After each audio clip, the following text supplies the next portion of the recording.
partido reciente, fresquito, que todavía obviamente no tiene bancada porque el partido tiene recién unos meses de inscritos, ¿no? Como un año tiene. Sí. Él además ha sido ministro de Energía y Minas y bueno, acá está. Gracias por acompañarnos, Rafael. Gracias por invitarme, un gusto estar acá. Nos interesa conocer a los dirigentes de los nuevos partidos porque esperemos pues, que todos ustedes tengan protagonismo en las elecciones que se vienen, ¿no? Y una manera de conocerlos es sabiendo qué opinan sobre las noticias recientes y la coyuntura, ¿no? La última noticia es esta: el Poder Judicial ordenando la reposición de 2 miembros de la Junta Nacional de Justicia, que uno se pregunta a qué nos llevó todo ese enfrentamiento institucional, que sigue, porque ahora está bien delicada, ¿no? Una tremenda fricción entre el Poder Judicial y el Congreso. ¿Qué opinas al respecto?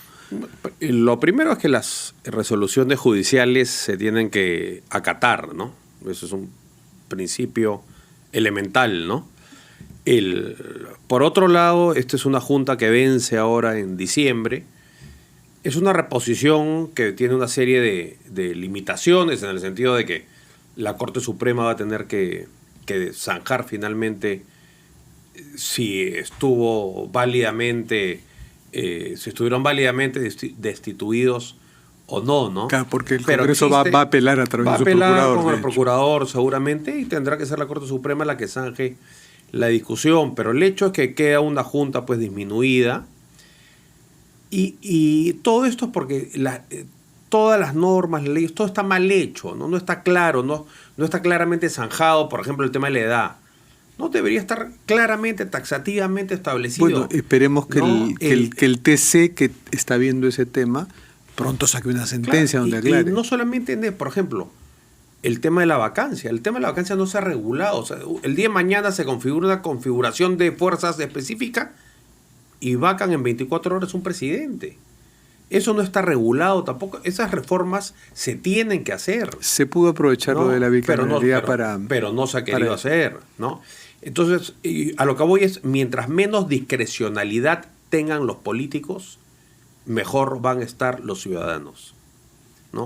Ese es uno de los idearios de Libertad Popular. No está, digamos, escrito de esa manera, pero yo creo que la historia reciente nos demuestra que hay que tener un sistema que sea predecible y quitarle a los políticos del momento la mayor discrecionalidad como sea posible. La ley tiene que ser clara, tiene que ser sin ambigüedades. Por eso esta ridiculez de incapacidad moral permanente declarada por el Congreso, eso se presta al final a una interpretación antojadiza dependiendo de la correlación de fuerzas del momento. Eso se debería de zanjar y tener un procedimiento como hay en Ecuador, como hay en otros países, para destituir un presidente si ha cometido algún delito.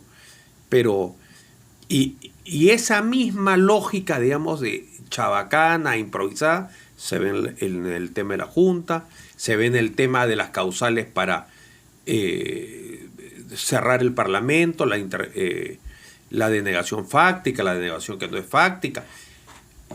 Un país serio no se puede conducir así, ¿no? ¿Y cómo ven desde Libertad Popular la crisis de los relojes, la precariedad, la debilidad, el escaso peso simbólico que tiene la presidenta Dina Boluarte? Esto me parece patético por todos los ángulos, ¿no? Primero, una presidente que hace 15 minutos estaba con Cerrón y Pedro Castillo frente a la estatua de Mariátegui levantando el puño y reivindicando el leninismo, el marxismo-leninismo mariateguista. Resulta que ahora se presenta ante el pueblo peruano y ante cuanta presentación pública tiene, luciendo unos relojes de $15,000, me parece una cosa grotesca, ¿no? Ahora, habrá que ver cuál es el ángulo que va a tomar esto. Dirá pues que son Bamba, que ella compra, dicen Rolex, pero que son Bamba, pero se va a poder corroborar eso con los números de serie.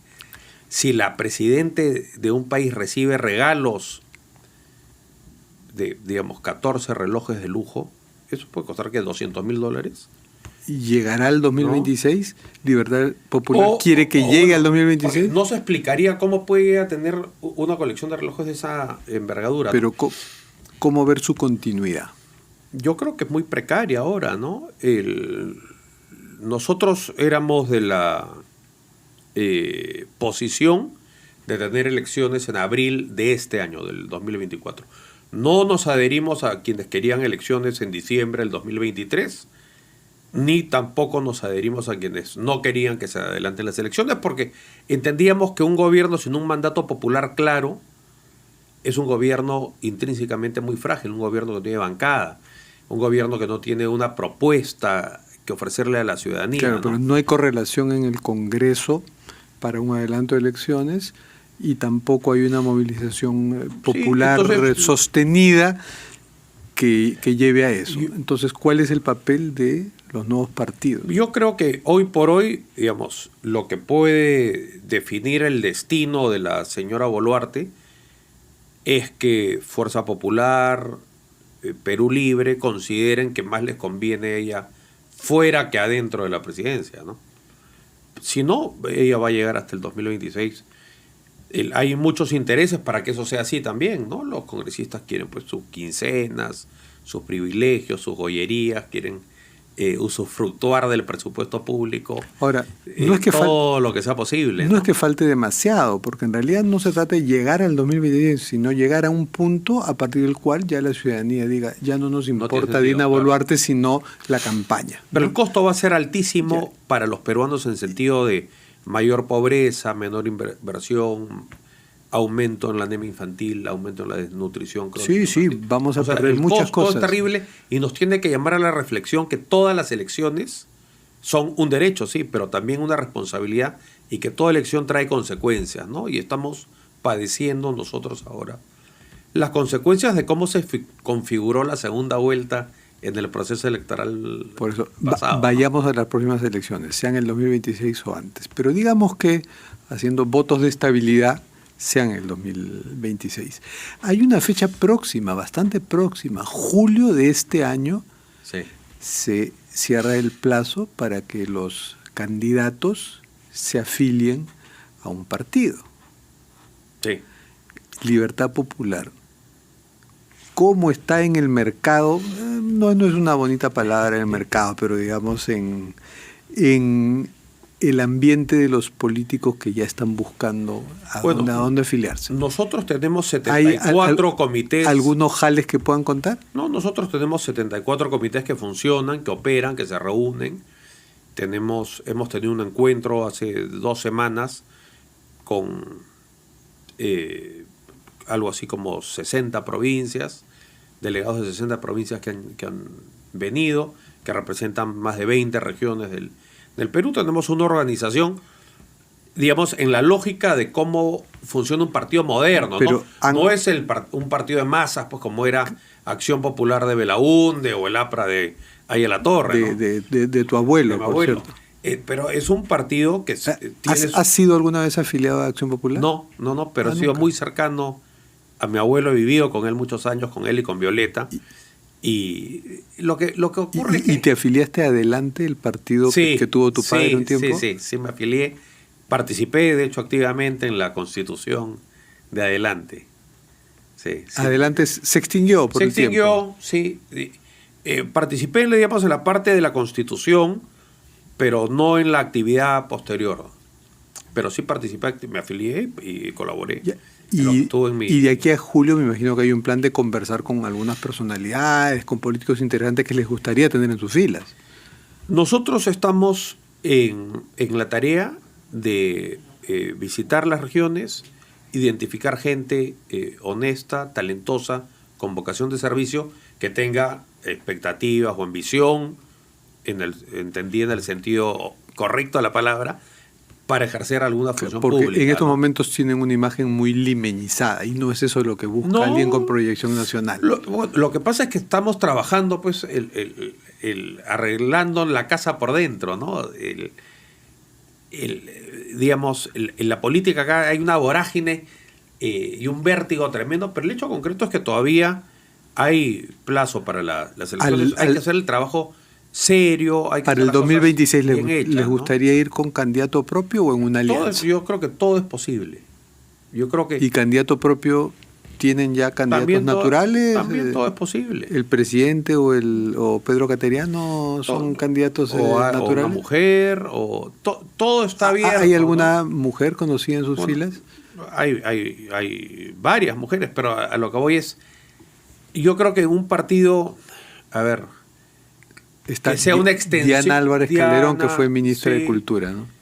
Los partidos que son extensiones de un negocio, creo que son una mala idea. Los partidos que llevan como símbolo la inicial del nombre del dueño del partido, creo que son... Estás aludiendo a Antauro, estás aludiendo a Alianza por el Progreso, a Podemos. Alianza por el Progreso es un partido bastante de proyección nacional, ¿no? A lo que voy es, los partidos no tienen que girar en torno a una persona, sino en torno a un proyecto, ¿no? Nosotros tenemos un proyecto... ¿Y el proyecto de ustedes es liberal? Nosotros tenemos un proyecto muy claro que te lo puedo explicar. Es decir, todo peruano tiene derecho a realizarse económicamente, proveer para su familia y realizarse personalmente, ¿no?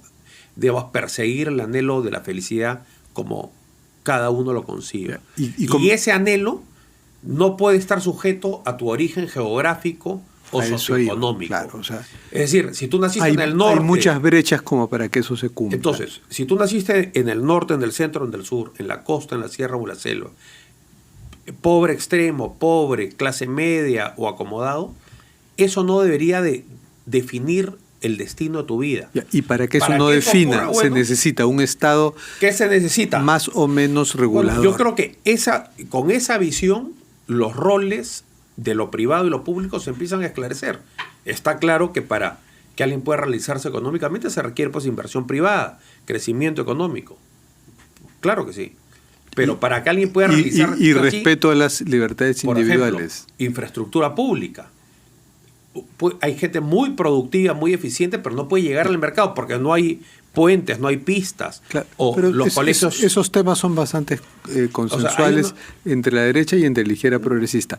Pero quería ir a temas que son menos consensuales. A ver. Y donde a veces uno dice, pero liberal ¿hasta dónde? ¿Hasta dónde? Bueno. Matrimonio igualitario, despenalización del aborto, derechos sexuales y reproductivos, ¿ahí tienen posiciones firmes o no? Yo creo que lo que hagan dos personas que en el ámbito de esas dos personas y que la ley lo respete. Lo debería respetar. Entonces a favor del matrimonio igualitario. Sí. No es un sí muy convincente, pero sí un sí. A lo que voy es, no va a ser una plataforma del plan de gobierno, porque creo que, digamos, nosotros...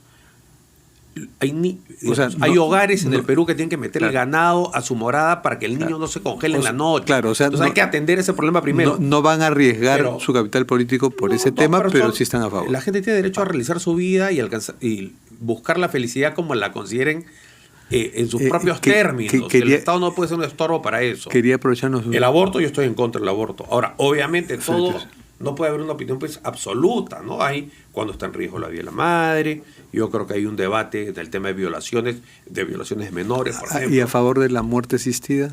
Yo estoy a favor, pero no va a ser una plataforma porque temas de conciencia tan íntimos no pueden constituir una plataforma de un colectivo. O sea, no es eso lo que va a definir pero yo te puedo dar mi opinión. Quién gana en el 2026, pero si ustedes están a favor, como liberales. Quería aprovechar el final de la entrevista para recurrir al ex ministro de Energía y Minas y preguntarte por el tema de la minería ilegal. Sí. He leído un artículo tuyo en Perú 21 que es bastante comprensivo con los mineros que quisieran formalizarse y no encuentran atractivo formalizarse porque hay muchas trabas para eso, pero eso no te lleva a estar a favor de los últimos actos del Congreso, que se ha bajado pues un decreto que permitía combatir la minería asociada al crimen organizado, ¿no? Lo que ocurre es que hay un tipo de minería ilegal, por ejemplo, como está ocurriendo en algunas minas en Patás, que una banda armada se mete a una labor minera y a punta de balas se roba el mineral. Eso es un tema casi como un asalto a un banco.